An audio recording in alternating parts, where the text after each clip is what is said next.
There are 3 stereotypes of Tarkov players that will not like Hunt Showdown. First, there is the looter goober, the guy whose main reason to play the game is for the dopamine dump he gets when he finds his 200 CPU so he can sell a bulk. Let me tell you, there's not a whole lot of looting done in Hunt Showdown, so this might not be the game for you. Just go back to your basement and collect your unemployment checks, you freak. Next up is the stash autist, the guy who spends 20 minutes in between raids molding and calming himself down by reorganizing his 7th thick case. Also known as the dude who wet the bed till he was 16.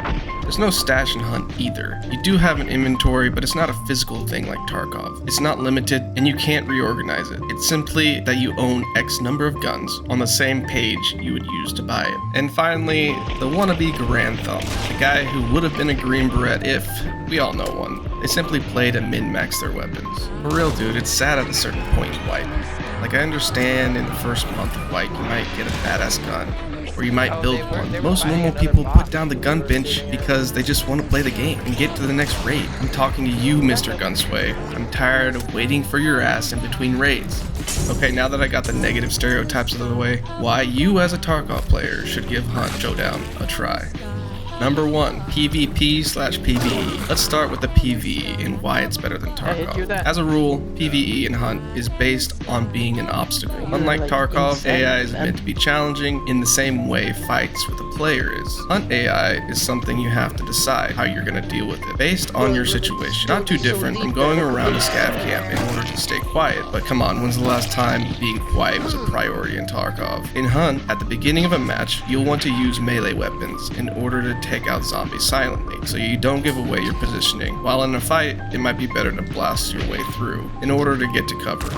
Now the difference in the PvP. While I admit without Tarkov's looting system, the kill doesn't seem quite as satisfying. But the fact is, the stakes aren't quite as high when you find a GPU, and you need to get out. Or, if you're like me, the satisfaction in killing someone with high tier loot, knowing that somewhere on the other end of the screen, someone died a little on the inside. What Hunt does do better than Tarkov is it evens the playing field. There is no armor in the game. There are stems, but they won't turn you into a Captain America. And there's only so many you can hold at a time. Plus, they share a slot with your throwables. So for every stem you bring, you're short 1 throwable. And the best part is the ammo. There are 4 types of ammo: small, medium, and large, and shotgun. That's it. They're all equally viable in their own ways. Small ammo does just the right amount of damage, usually 3 to 4 shots someone to the thorax. Guns that shoot them can fire at a higher rate. Large is better at long range, a faster bullet speed, and can usually 2 to 3 shot someone. Medium is obviously a mix of both.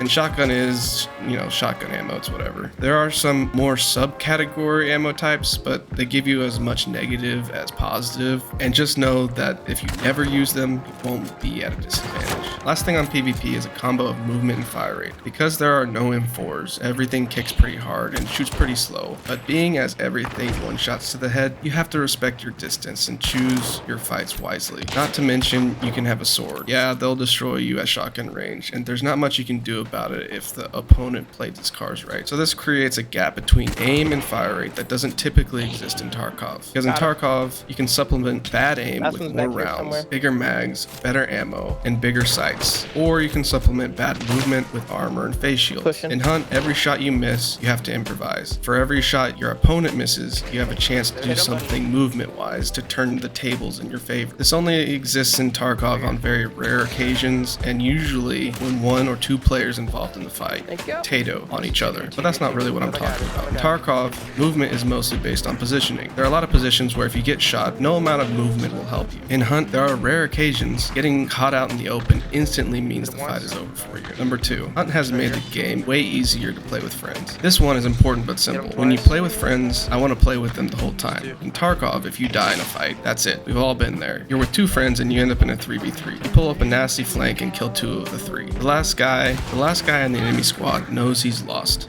and he just wants to kill one of you as a form of revenge. So he waits in a bush for as long as it takes, and he knocks you out, of course. Now you won the fight, but you got sent back to the lobby anyways, and your friends just have to finish their tasks and extract. I'm tired of doing the whole I'm gonna run a scav while I'm dead. I don't want to play solo on a Discord call with my friends. The short of it is, you can revive in Hunt Showdown, but it's not like a battle royale where it takes 3 seconds to revive. It takes a little bit longer and it's kind of hard to pull off in a fight. And they put measures in it so it doesn't become a problem. You have a couple of revives per person because every revive you lose a certain amount of health, and once you're out of health you can't get revived. And if you kill somebody, you can also burn the body. And if you burn the body for a certain amount of time, they can no longer get revived.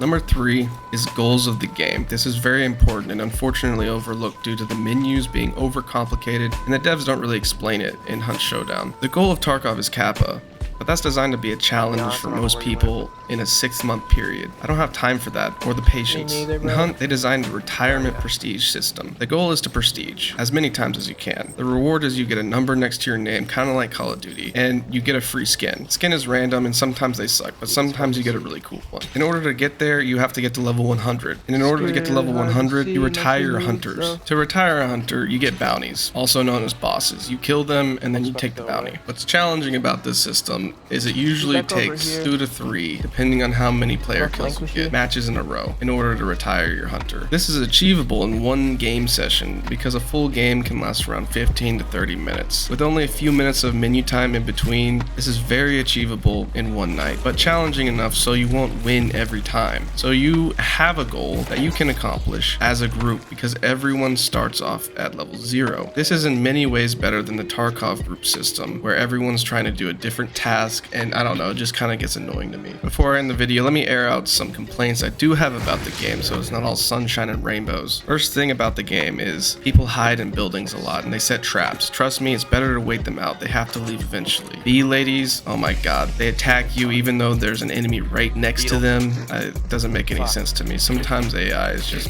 it's bad. You'll understand if you play for a little bit. And burn damage being permanent, I kind of find that really annoying. There are some ways to get rid of it and get your health back, but I just feel like it should take like 5-10 minutes tops to get your health bars back after burn damage, especially since grunts have burn damage sometimes. Anyway, that's my video. Fuck off, Steam. One guy's close, dude. Motherfucker's not dead.